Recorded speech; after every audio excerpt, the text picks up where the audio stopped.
Sunday, the Exchange Church in Pearl held their first in-person service in over 2 months. Today is our first time to be back together in person, and so we wanted to have one opportunity to put our whole church family together. When we gather in our building, we have spread out across 3 different services, and so today we're gathered as one big church family in the middle of our city, and man, a lot of people really pumped about being back together in person.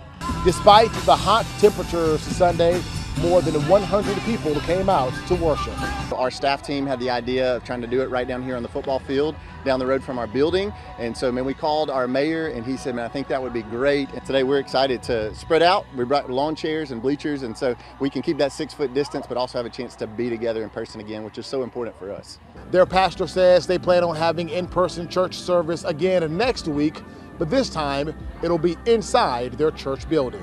We have hand sanitizer stations all throughout. We'll have different volunteers wearing masks, and we'll be screening the temperature for all of our children and also those who'll be working with them, just to try to keep everybody safe. And we'll spread out across 3 different services at 8:30, 10 o'clock, and 11:30 with an opportunity to sanitize our building in between.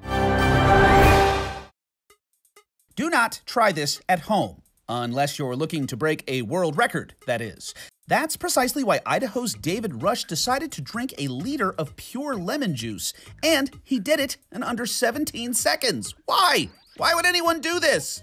Well, Rush is no stranger to world records. He holds 149 of them. He says his bizarre feats are a way to encourage students to pursue science, math, and engineering careers.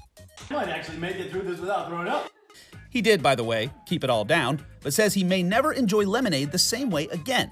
But with another potential world record attempt under his belt, even one as hard to swallow as this, hopefully the juice was worth the squeeze.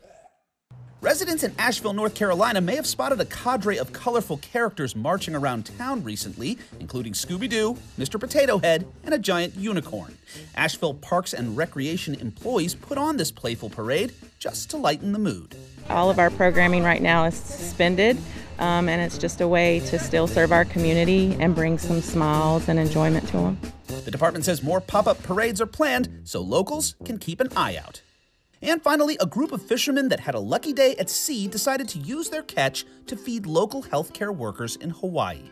The 5 men caught 2 yellowfin tuna, totaling 220 pounds. The catches were cleaned, cooked, and prepared in more than 300 poke bowls that were delivered to 2 different medical facilities in Honolulu. Tears of appreciation amidst the turbulence on Sacramento streets. Michelle Turner needed help. Barry Axius gave it with a big hug and a big check. And all of this, right, humanity is going to prevail.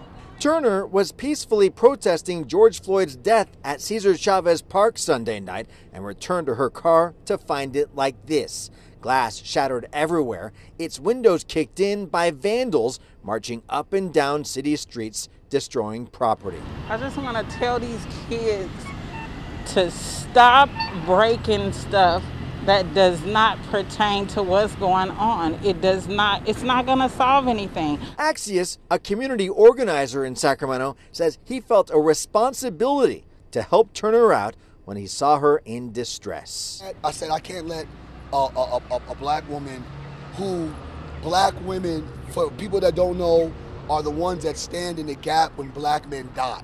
Axius has been a loud voice in the fight for social justice reform in Sacramento, even as he helps Turner overcome the damage protesters dealt her. He won't condemn them. So I know folks want to blame it and say these kids or these young people, these looters, but let's look at why we're here in the first place. Exactly. What got us here?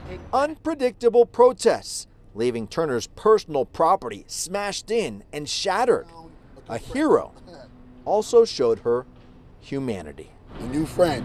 That's what it comes down to. Friends forever. Yeah, forever, you know?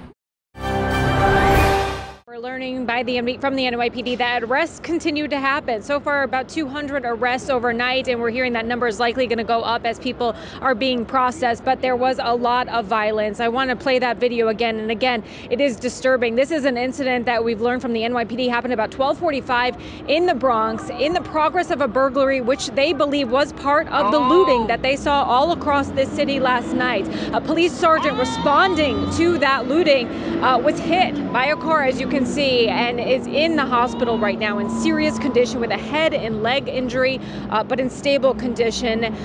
We know that that's not the first incident against police that we've seen in New York City throughout the course of these protests. We know one happened just the night before in the West Village where an officer was struck as well. And that's some of the violence that we've been seeing all across the city.